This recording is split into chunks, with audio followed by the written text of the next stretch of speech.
ನಿಮ್ಮ ಸತ್ಯ ಯುನಿಲೆಟ್ ಅಲ್ಲಿ ಫುಲ್ ಮೂನ್ ಸೇಲ್ ಮೇ 31 ಒಂದಿನ ಮಾತ್ರ. ಸತ್ಯ ಯುನಿಲೆಟ್. ಪುತ್ರ ಶೋಕಂ ನಿರಂತರಂ ಅಂತಾರೆ.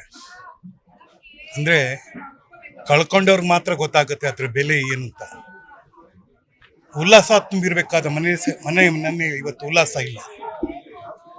ಉಲ್ಲಾಸ ಒಬ್ಬ ಈ ಕನ್ನಡ ಚಿತ್ರರಂಗಕ್ಕೆ ಒಂದು ಬೆಳಕನ್ನು ಕೊಡುವ ನಿರ್ದೇಶಕನಾಗಿ ಬರಬೇಕಾಗಿತ್ತು. ಅವನ ಯೋಚನೆಗಳು ಬಹಳ ಚೆನ್ನಾಗಿತ್ತು. ಅವನ ಒಂದು ಸ್ಕೂಲು ಮಕ್ಕಳಿಗೋಸ್ಕರನೇ ಆ ಒಂದು ರಂಗ ಶಾಲೆಯನ್ನು ಮಾಡಿ ಆ ರಂಗ ಶಾಲೆ ಮೂಲಕ ಕಲಿಕೆಯನ್ನು ಕಲಿತು ಚಿತ್ರರಂಗಕ್ಕೆ ಬರಬೇಕು ಅನ್ನೋದು ಒಂದು ಮಹದಾಸೆ ಆಗಿತ್ತು. ಅವನ ಪರ್ಸ್ನಲ್ ಆಗಿ ಹೇಳಬೇಕು ಅಂತಂದರೆ, ನಾವು ಗೋವಾ ಫಿಲ್ಮ್ ಫೆಸ್ಟಿವಲ್ಗೆ ಹೋದಾಗ ಅವನು ಬಂದಿದ್ದ. ಆವಾಗ ಅಲ್ಲಿ ನಮಗೆ ವೆಹಿಕಲ್ಗಳು ಇರ್ತಾ ಇರಲಿಲ್ಲ. ಇವನು ಬಾಡಿಗೆ ಸ್ಕೂಟ್ರ್ ತೊಗೊಂಡು, ಅಂಕಲ್ ಬನ್ನಿ ನಾನು ನಿಮಗೆ ಗೋವಾ ತೋರಿಸ್ತೀನಿ ಅಂತ ಹೇಳಿ ಆ ಬಾಡಿಗೆ ಸ್ಕೂಟ್ರ್ ಮೇಲೆ ನನ್ನನ್ನು ಕೂಡಿಸ್ಕೊಂಡು ಗೋವಾದ ಎಲ್ಲ ಭಾಗಗಳನ್ನು ತೋರಿಸ್ತಾ ಇದ್ದ. ನಾನು ಅನೇಕ ಸಾರಿ ಗೋವಾಗೆ ಹೋಗಿದ್ದೀನಿ, ಅದೆಲ್ಲ ಮಾತು. ಆದರೆ ಅವನ ಜೊತೆ ಓಡಾಡಿದ್ದು ಆ ನೆನಪುಗಳು ನನ್ನಲ್ಲಿ ಇನ್ನೂ ಹಚ್ಚ ಹಸುರಾಗಿದೆ.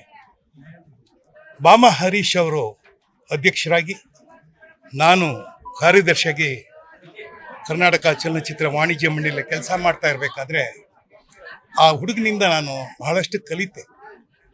ಅವನ ಒಂದು ಸಮಯ ಪ್ರಜ್ಞೆ, ಸ್ನೇಹಜೀವಿ ಹಾಗೂ ದೊಡ್ಡವ್ರಿಗೆ ಕೊಡ್ತಾ ಇದ್ದ ಗೌರವ, ಅದನ್ನು ಯಾರೂ ಮರೆಯೋಕ್ಕಾಗಲ್ಲ.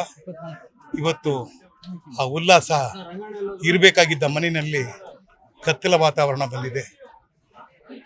ಅವತ್ತೊಂದು ದಿವಸ ಎಲ್ರದ್ದು ಪ್ರಾಣ ಹೋಗತ್ತಿಲ್ಲ ಅಂತಲ್ಲ. ಮೊನ್ನೆ ಭಾಗ್ಯರಾಜು, ಅದಕ್ಕಿಂದೆ ಭಾರತಿರಾಜ, ಇವತ್ತು ಉಲ್ಲಾಸ. ಈಗಷ್ಟೇ ಕೇಳಿದೆ ನಮ್ಮ ನಿರ್ದೇಶಕರು ಎನ್ ಎಸ್ ಶಂಕರ್ ಕೂಡ ಇಲ್ಲ ಅಂತ. ನಾನು ಬೇಡೋದಿಷ್ಟೇ, ಅವನು ಯಾರಿಗೂ ನೋವು ಕೊಡದೆ ಅವನು ಪ್ರಾಣ ಕಳ್ಕೊಂಡ. ಆದರೆ ಜೀವವನ್ನು ಇಟ್ಕೊಂಡಿದ್ದ ತಾಯಿ,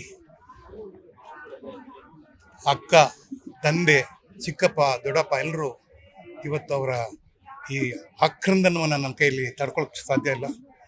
ಆದರೆ ನೋವು ತುಂಬಿದ ಮನೆಗೆ ಆ ದೇವರು ಶಕ್ತಿಯನ್ನು ಕೊಡಲಿ. ಈ ನೋವನ್ನು ಹೇಗೆ ಕಡಿತಾರೋ ಇಲ್ಲ, ನಾವೆಲ್ಲ ಹೇಳ್ತೀವಿ ಧೈರ್ಯ ತಗೊಳ್ಳಿ ಅಂತ. ಅದು ಬಾಯಲ್ಲಿ ಹೇಳ್ಬೋದಷ್ಟೇ. ಆ ನೋವು ಅವರಲ್ಲಿ ಆರದ ಗಾಯ, ಮಾಸದ ಗಾಯ. ನಾನು ದೇವರಲ್ಲಿ ಪ್ರಾರ್ಥನೆ ಮಾಡ್ತೀನಿ, ಅವನಿಗೆ ಸ್ವರ್ಗದ ಬಾಗಿಲೇ ತೆರೆದಿದೆ ಅಂತೀನಿ ಅಷ್ಟೇ.